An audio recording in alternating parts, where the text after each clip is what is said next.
단 한마디의 메시지. 부디 아이들을 돌봐주세요. 그 말을 남기고 할머니는 산속 작은 집에서 낯선 두 아이를 키우기 시작했다. 20년 후 아무도 예상하지 못한 일이 일어났다.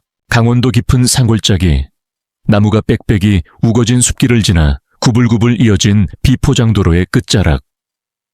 그곳엔 세월에 풍화된 듯한 작은 초가집이 한 채 조용히 자리를 지키고 있었습니다. 바로 그 집 80세 김순자 할머니가 40년 넘게 홀로 살아온 터전이었지요. 젊은 시절 동고동락하던 남편은 세상을 떠난 지 오래고 하나뿐인 아들은 서울로 떠난 후 연락이 끊긴 지 15년이 넘었습니다. 그 오랜 세월 동안 순자 할머니의 하루는 변함없이 흘렀습니다. 새벽이면 눈을 뜨고 텃밭으로 나가 조용히 작물을 돌보고 마당의 닭들에게 모이를 주고 필요할 때면 마을 아래로 내려가 생필품을 사오는 것이 일상의 전부였지요. 조용하고 고요한 삶. 누구의 간섭도 위로도 없이 오직 자신만의 시간 속을 묵묵히 걸어가던 할머니. 그런 어느 날이었습니다. 가을의 마지막 온기가 사라지고 첫눈이 소복이 쌓이던 11월의 어느 새벽.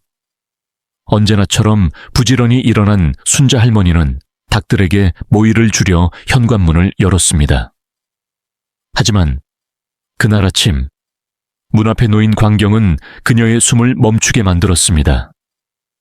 하얀 눈 위 누군가 조심스럽게 두고 간 듯한 정교한 나무 상자가 하나 조용히 놓여 있었던 것입니다.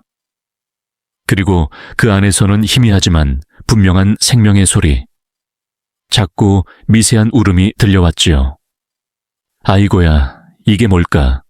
떨리는 손으로 상자의 뚜껑을 열어본 순간 순자 할머니는 말을 잃었습니다. 분홍색 담요에 고이 감싸인 2명의 갓난아기가 그 속에 조용히 잠들어 있었던 것이었습니다. 놀란 마음에 순간 뒤로 물러났다가 다시 조심스럽게 상자 앞으로 다가간 할머니는 그 안에서 한 장의 봉투를 발견했습니다. 그리고 봉투 안에는 단 한 문장만이 또박또박 송글씨로 적혀 있었습니다. 할머니, 아이들을 부탁드립니다. 그 문장을 읽는 순간 할머니의 눈빛이 흔들렸습니다. 누가, 왜 이 추운 겨울날 어린 생명들을 산골 외딴 초가집 문 앞에 두고 간 것일까요? 마을에서도 가장 외지고 가장 가난하게 살아가는 노인. 그것도 혼자 살아가는 이 노인에게 말입니다. 어이구, 이 추운 날. 할머니는 결국 상자를 품에 안고 안으로 들어왔습니다. 차가운 공기 탓인지 아기들은 작게 몸을 움찔거리고 있었습니다. 서둘러 온돌방에 불을 지피며 할머니는 문득 40년 전 어린 아들을 품에 안고 밤새우던 기억이 스쳐 지나갔습니다. 이 나이에 내가 무슨 수로. 그러나 그 순간 아기 중 한 명이 천천히 눈을 떴고 까만 눈동자가 고요히 할머니를 바라보았습니다. 마치 모든 것을 알고 있다는 듯 그 순수한 눈빛은 할머니의 굳은 마음을 서서히 녹여갔지요. 곧이어 다른 아기도 눈을 떴고 두 아이는 약속이라도 한 듯 동시에 울음을 터뜨렸습니다. 배가 고픈 게로구먼 어쩌냐 허둥지둥 부엌으로 향한 할머니. 하지만 집 안에는 우유도 젖병도 아무것도 없었습니다. 급히 마을로 내려가야겠다고 생각했지만 그 전에 이 아이들을 어떻게 달래야 할지 막막하기만 했습니다. 잠시 고민 끝에 할머니는 오래된 장을 열었습니다. 40년 전 아들이 어릴 적 입었던 옷과 담요를 정갈히 넣어두었던 나무 상자를 꺼냈지요. 이걸 그때도 못 버렸구나.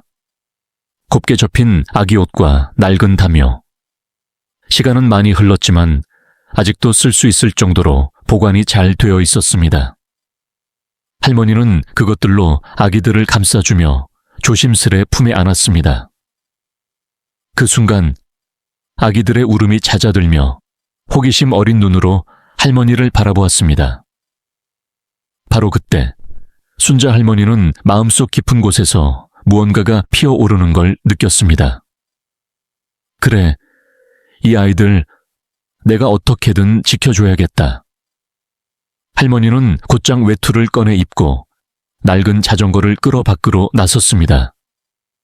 3km 거리 마을 슈퍼까지 눈이 소복이 쌓인 험난한 길을 따라 천천히 발걸음을 옮겼지요. 몸은 힘들었지만 할머니의 가슴 속엔 아주 오랜만에 작은 불꽃이 타오르고 있었습니다. 마침내 슈퍼에 도착한 할머니는 우유와 젖병, 기저귀를 샀습니다. 익숙한 얼굴들이 놀란 눈으로 그녀를 바라보았습니다. 어이구, 순자씨. 아기 용품은 왜 사요? 손주라도 왔어요? 슈퍼 주인 박씨의 물음에 할머니는 잠시 머뭇거리다가 작게 웃으며 대답했습니다. 아유, 손자들이 좀 많아졌네. 아들이 돌아왔어요. 쌍둥이 데리고. 진실을 말할 수는 없었습니다. 아기들을 주었다고 했다가는 관공서에서 데려가 버릴 것이 뻔했기 때문이죠. 할머니는 이상하게도 그것만은 절대 원치 않았습니다. 집으로 돌아온 순자 할머니는 곤히 잠든 아기들을 바라보며 안도의 숨을 내쉬었습니다. 우유를 데워 젖병에 담고 조심스레 하나씩 먹이기 시작했지요. 작은 손이 그녀의 손을 꼭 잡는 그 순간 할머니의 마음은 이미 오래전의 어머니로 되돌아가 있었습니다. 그리고 조용히 중얼거렸습니다. 너희들 이름은 하나랑 둘리로 하자. 첫째는 하나, 둘째는 둘이. 내 삶에 갑자기 찾아온 첫 번째와 두 번째 선물들이니까. 아기들은 이름이 마음에 든다는 듯 방긋 웃었습니다. 그 순간 할머니는 아주 오랜만에 가슴이 따뜻해짐을 느꼈습니다. 이 작은 생명들을 위해서라면 자신이 가진 모든 것을 내어줄 수도 있겠다고 생각했지요. 수 있는지 말이에요. 순자 할머니는 놀란 눈으로 정씨 할머니를 바라보았다. 정말요. 그런 아드님이 계신 줄은 몰랐어요. 괜히 말 안 했죠. 자랑 같아서. 근데 이번엔 꼭 도움이 될 수 있을 것 같네요. 정씨 할머니는 품에서 핸드폰을 꺼내 아들에게 전화를 걸었다. 현우야, 엄마야. 잠깐만 시간 좀 내줄 수 있겠니? 아주 급한 일이 있어. 그날 저녁 정씨 할머니의 아들인 현우 변호사와의 통화가 이어졌고 다음 날 그는 직접 순자 할머니의 집을 찾아왔다. 깔끔한 정장 차림의 현우는 예의 바른 말투로 할머니에게 인사를 건넸다. 어르신, 어머님 말씀 들었습니다. 아이들 이야기도요. 지금 상황이라면 우선 임시보호자로 등록하는 절차를 밟으셔야 해요. 보호자 등록이요? 네. 출생신고가 되지 않은 상태에서 보호자 없이 아이들을 키우고 계시면 자칫 불법 양육으로 오해받을 수 있습니다. 하지만 어르신이 가족이라는 증거, 그리고 아버지의 위임장이나 친권 위임 서류가 있다면 충분히 법적 보호를 받을 수 있어요. 순자 할머니는 조심스럽게 고개를 끄덕였다. 그런데 아들은 연락이 잘 안 돼요. 요즘 어디 있는지도 모르고요. 현우는 고민에 빠졌지만 이내 말했다. 그렇다면 할머니의 진술과 주변 증언, 그리고 아기들의 DNA 검사로도 입증이 가능할 수 있어요. 시간이 걸리겠지만 할 수 있습니다. 그 말에 순자 할머니는 눈시울이 붉어졌다. 고맙습니다. 정말 고맙습니다, 변호사님. 며칠 뒤 현우의 도움으로 순자 할머니는 읍사무소를 찾아 아이들을 위한 임시보호자 등록을 신청했다. 담당 공무원도 상황을 이해하며 친절히 절차를 안내해 주었다. 요즘같이 어려운 세상에 할머니 같은 분이 계시다는 게 참 다행이에요. 서류를 제출하고 나오는 길, 순자 할머니는 하늘을 올려다보았다.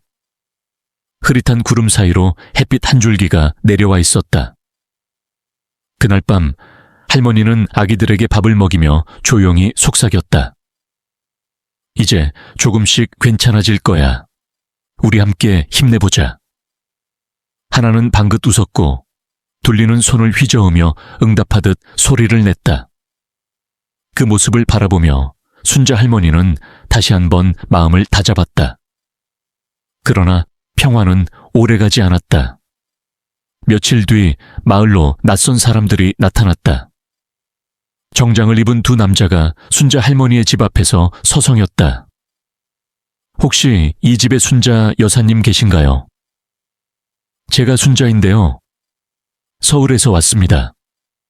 아이들에 관해 확인할 사항이 있어 잠시 실례하겠습니다. 순자 할머니는 순간 심장이 철렁 내려앉았다. 그들은 복지부 산하 아동보호기관 소속이었다. 누군가 익명으로 출생미등록, 아동보호방치로 신고를 한 것이었다. 걱정 마세요. 아직은 단순 확인 단계입니다. 아이들이 안전하게 보호되고 있는지를 보는 절차입니다. 하지만 할머니는 떨리는 손으로 아기들을 꼭 끌어안았다. 그날 밤 순자 할머니는 잠을 이루지 못했다. 정씨 할머니는 다시 그녀의 집을 찾아와 말을 건넸다. 누가 신고했을까요? 이장일 수도 있어요. 아니면 마을 사람 중 누군가겠죠. 정씨 할머니는 한숨을 쉬었다. 현우가 다시 내려온다고 했어요. 이번엔 정식으로 서류 준비해서 출생신고도 도와준다고 했어요. 걱정 마요. 우리 함께 해결해봐요. 순자 할머니는 고개를 끄덕였다. 이제는 혼자가 아니었다. 그리고 어떤 일이 닥치더라도 아이들을 지켜낼 수 있으리라는 믿음이 조금씩 생겨났다. 그녀의 삶은 변하고 있었다. 두 아이와의 만남, 이웃의 도움, 낯선 불안, 그리고 작은 희망들. 그 모든 것이 순자 할머니를 강하게 만들고 있었다. 그리고 그녀는 속으로 다짐했다. 무슨 일이 있어도 너희만은 내가 끝까지 지킬게. 며칠 뒤 마을회관에서 열린 주민회의에서 이장의 불씨는 또다시 수면 위로 떠올랐다. 그래도 이상하지 않소. 왜 그 여자가 갑자기 나타난 거요? 정말 친모가 맞긴 한 거요? 순자 할머니와 윤미가 함께 참석한 자리였다. 분위기는 무겁고 싸늘했다. 몇몇 주민은 고개를 끄덕였고 다른 이들은 눈치를 살폈다. 정씨 할머니가 자리에서 일어나 단호히 말했다. 확실한 증거도 있고 변호사 민수 씨도 다 확인했어요. 이 마을은 서로를 믿고 사는 곳 아닙니까? 아이들을 위하는 마음이 진심이라면 의심보다 지지가 먼저여야 해요. 말끝에 조용한 박수가 터졌고 그 분위기 속에 윤미는 작게 고개를 숙였다. 감사합니다. 저 정말 아이들 곁에 있으려고 온 거예요. 다른 뜻은 없어요. 그날 이후 윤미는 마을에서 천천히 자리를 잡기 시작했다. 마을 슈퍼에서 아르바이트를 하며 하루하루를 성실히 보내고 남는 시간에는 아이들과 함께 순자 할머니의 집에서 시간을 보냈다. 아이들도 변화에 적응해 나갔다. 하나와 둘이는 여전히 순자 할머니의 품을 따랐지만 윤미의 존재를 거부하지 않았다. 오히려 점점 그녀에게도 익숙해지고 엄마라는 단어를 입에 올리기 시작했다. 윤미는 그때마다 눈시울을 붉혔다.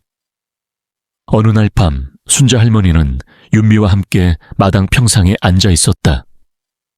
별이 총총한 하늘 아래 바람은 시원하고 고요했다. 윤미 씨, 나도 사실 겁이 났어요. 이 아이들 떠나보내야 할까봐. 근데 지금은 알아요. 어머니가 곁에 있어주는 게 얼마나 큰 축복인지. 윤미는 조용히 말했다.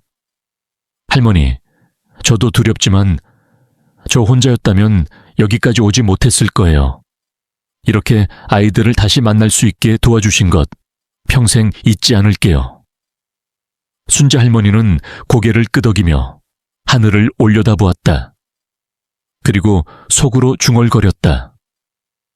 얘들아, 너희는 정말 사랑받는 아이들이야. 이 세상에서 가장 많이.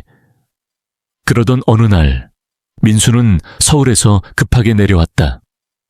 손에는 두꺼운 봉투 하나가 들려 있었다. 할머니, 윤미 씨, 중요한 소식이 있어요. 그는 봉투를 열어 서류를 꺼냈다. 윤미 씨가 아이들을 정식으로 양육할 수 있도록 주거와 경제적 안정을 조건으로 한 조건부 양육 승인이 내려졌습니다.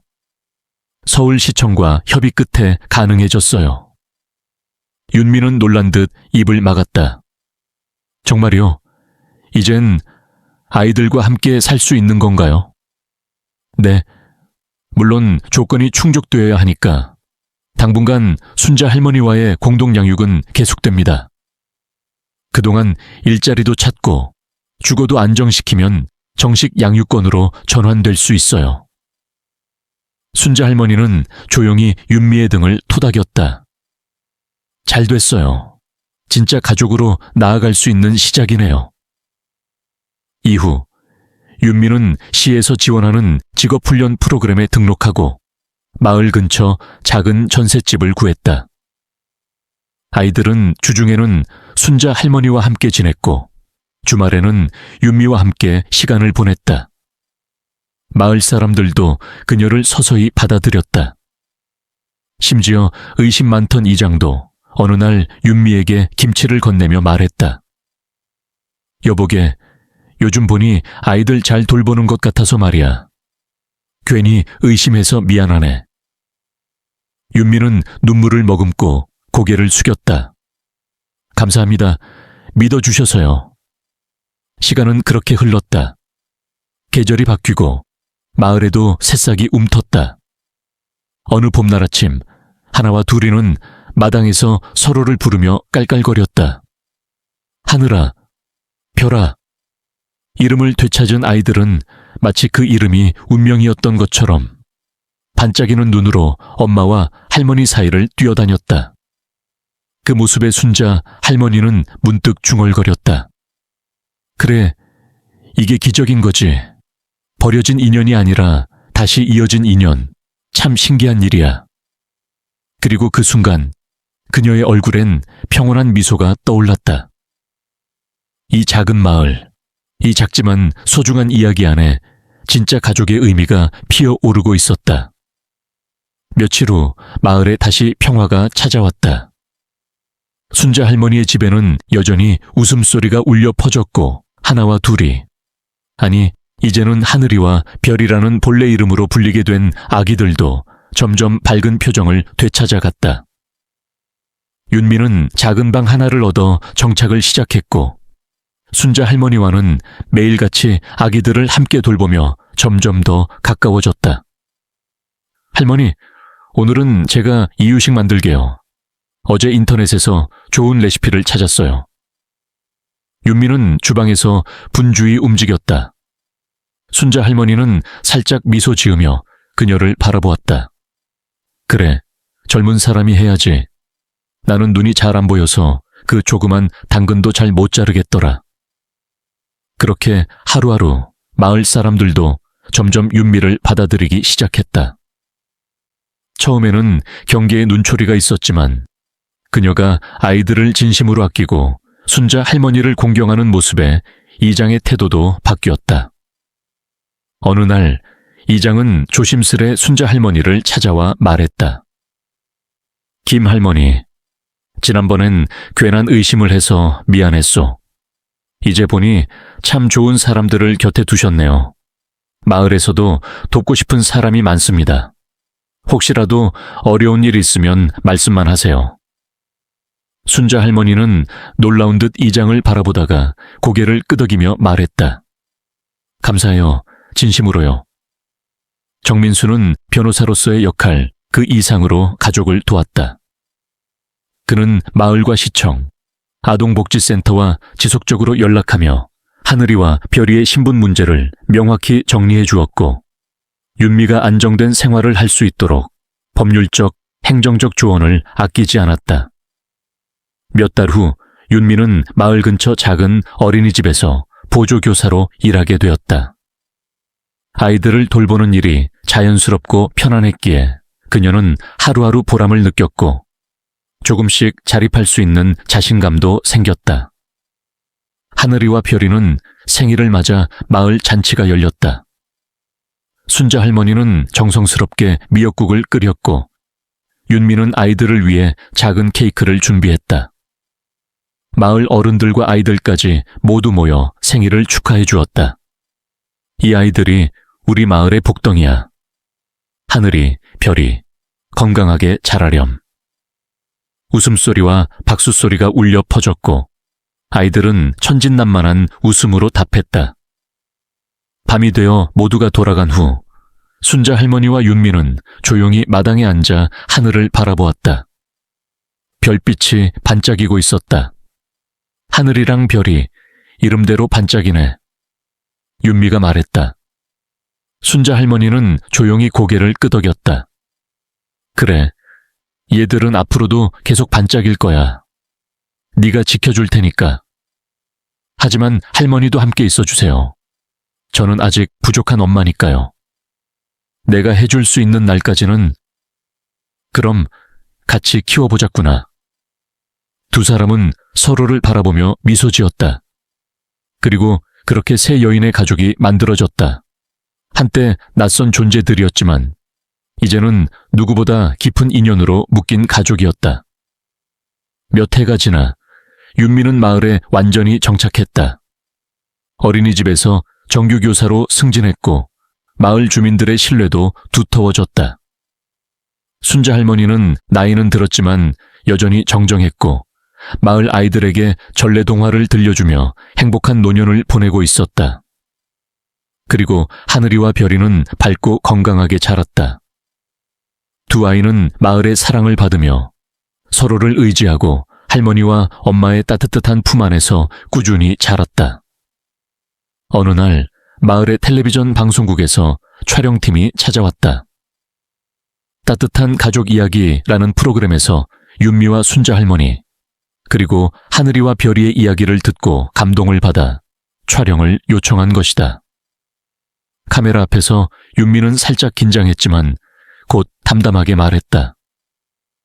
이 아이들은 제 생명이에요. 한때는 너무 두려웠고 막막했지만 순자 할머니가 있어서 견딜 수 있었어요. 저는 혼자가 아니었거든요. 순자 할머니도 덧붙였다. 인생은 때론 뜻밖의 손님을 보내줘요. 윤미 씨와 아이들은 내게 그런 존재였어요. 내 남은 인생 후회 없이 보낼 수 있을 것 같아요.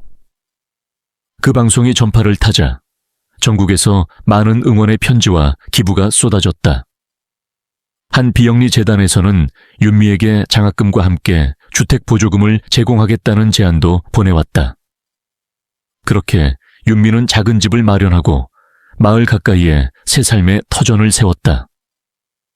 순자 할머니와는 여전히 한 집처럼 오가며 지냈고 주말이면 꼭 함께 모여 밥을 먹고 아이들과 산책을 다녔다. 하늘이와 별이는 커가면서 할머니를 작은 엄마라 부르기 시작했다. 세 사람은 마치 하나의 운명처럼 따로 또 같이 새로운 가족의 형태를 완성해 나갔다. 그리고 어느 날 아이들이 초등학교에 입학하는 날 순자 할머니는 한복을 차려입고 윤미는 눈물을 참고 아이들의 손을 꼭 잡았다. 하늘아, 별아, 학교 가서도 서로 도와야 해. 알았지? 내 엄마, 할머니도 데리러 와야 해요. 그럼 학교 끝나면 내가 데리러 갈게. 학교 앞에서 아이들이 손을 흔들며 교실로 들어가는 모습을 보며 두 사람은 조용히 눈물을 흘렸다. 그 눈물은 아픔과 후회의 눈물이 아니라 극복과 희망, 사랑의 눈물이었다. 그렇게 순자 할머니와 윤미, 그리고 하늘이와 별이, 그들은 서로가 선택한 가족으로 따뜻하고 소박한 삶을 살아가고 있었다. 그리고 그 이야기, 그 인연은 마을 사람들, 그리고 방송을 통해 알게 된 수많은 사람들의 마음속에 오래도록 남았다. 그 누구보다 평범했지만 누구보다 위대한 사랑을 보여준 가족으로 말이다. 20년 후 서울 무대 위로 단정한 정장을 입은 젊은 여성이 천천히 걸어 나왔다. 또렷한 눈매와 단단한 걸음걸이. 그녀는 바로 김하늘, 국내 최연소 아동복지연구소 소장이자 최근 UN 아동권리포럼에서 수상한 인물이었다.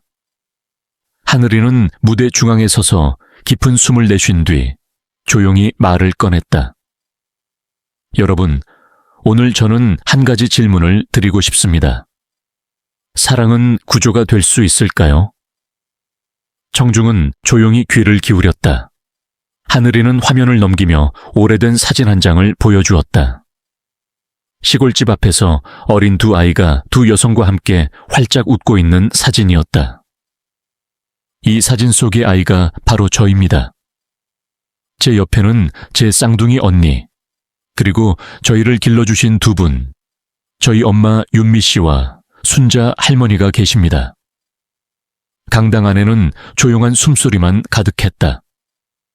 어떤 이는 벌써 눈시울이 붉어졌고 누군가는 가슴을 두 손으로 꼭 잡고 있었다. 저는 태어난 날 버려졌습니다. 저와 언니는 아무것도 모르는 채 상자 안에 담겨 골목길에 놓여 있었고 세상은 우리를 환영하지 않았습니다. 하지만 한 여성이 자신의 삶도 버거웠을 그분이 우리를 두 팔로 안아주셨습니다. 그리고 시골 마을의 한 할머니가 우리를 따뜻하게 맞아주셨죠. 하늘이의 목소리는 흔들리지 않았지만 감정은 또렷이 느껴졌다. 그분들은 우리에게 집이 되어 주셨고 사랑이 되어 주셨습니다. 먹을 것이 없어도 나눠주셨고 기회가 없어도 희망을 보여주셨습니다. 하늘이는 미소를 지으며 말했다. 저는 이제 그 사랑을 다시 세상에 돌려주고자 합니다. 저와 같은 아이들이 더 이상 상자에 담겨 버려지지 않도록 누구나 따뜻한 품을 만날 수 있도록 말입니다. 강당은 박수로 뒤덮였고 일부 관중은 눈물을 닦으며 기립했다. 무대 아래에서 별이도 조용히 하늘이를 바라보며 박수를 쳤다. 그녀는 현재 해외 아동구호기구의 활동가로 전 세계를 돌며 고아와 학대받는 아이들을 돕고 있었다.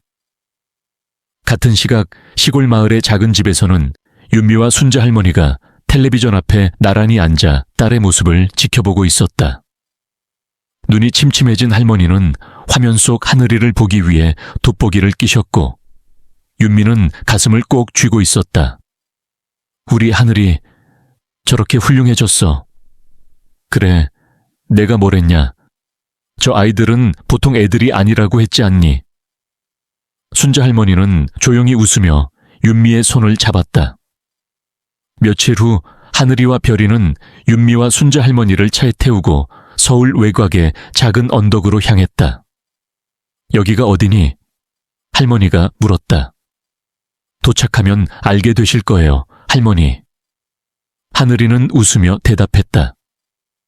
차가 멈춘 곳에는 새로 지어진 예쁜 2층 양옥집이 있었다. 정원이 잘 가꿔져 있었고 나무 그늘 아래 벤치가 놓여 있었다.